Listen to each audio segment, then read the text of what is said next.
Hello, my name is Chelsea, and this is my presentation on asset-based approach to support ELL. Asset-based approach to teaching ESL students creates a culture of success. Before setting relevant learning goals or implementing effective instructional practices for ELLs, the district must establish a shared vision.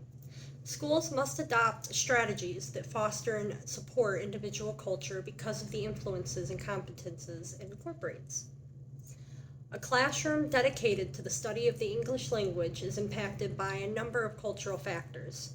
The student's native language has special grammatical, syntactical, and linguistic rules that the student brings to the classroom with them. The rules, they don't always translate into the English language.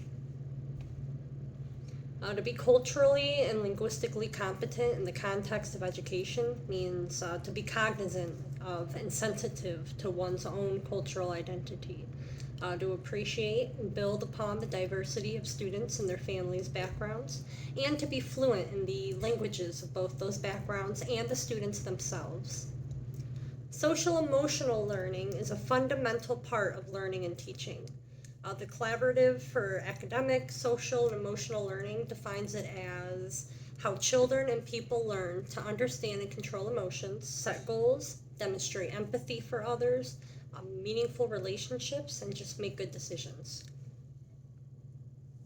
To be utilized in ESL practices, it's a lot of self-awareness, self-management, social awareness, and relationship skills. When students and their families are involved in their education, the schools and communities can support the students for working on their English language skills. Some of the intentional strategies include just creating that welcoming space for the family, getting to know your students as the teacher, just building those strong relationships with the families, understanding language resources, engaging families beyond the subject of education. Increasing the capacity of English learner caregivers as leaders in the school community provides a variety of lower risk opportunities for parent participation, feedback, and cultural sharing. Some suggestions for that would be facilitate advising, advocacy, and mentoring rules for ESL caregivers, create and promote volunteer and teacher aid opportunities for varied parent groups, or even hosting parent school events. So these are strategies that make ELLs feel welcome in new environments that are bilingual. There are many strategies that institutions and teachers can employ to make learners feel welcome. The strategies must be anchored to the cultural accommodation stages, which are euphoria, culture shock, acceptance, and assimilation. That includes learning the students' names, assigning peer partners, and citing interpreters for them.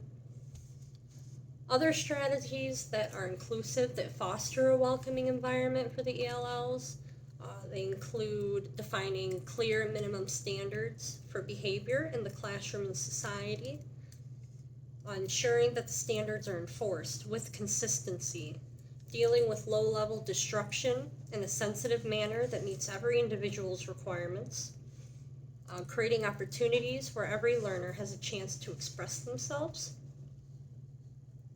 Relationships within the family provide the foundation for trust and open dialogue.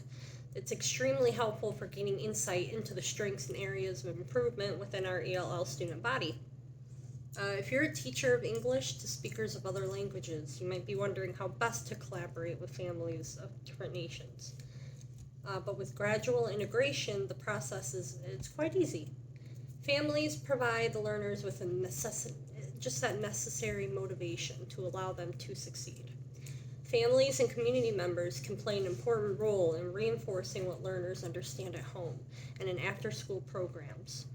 They help students apply literacy and academic language abilities in English by incorporating literacy and academic language into dialogues in their native languages.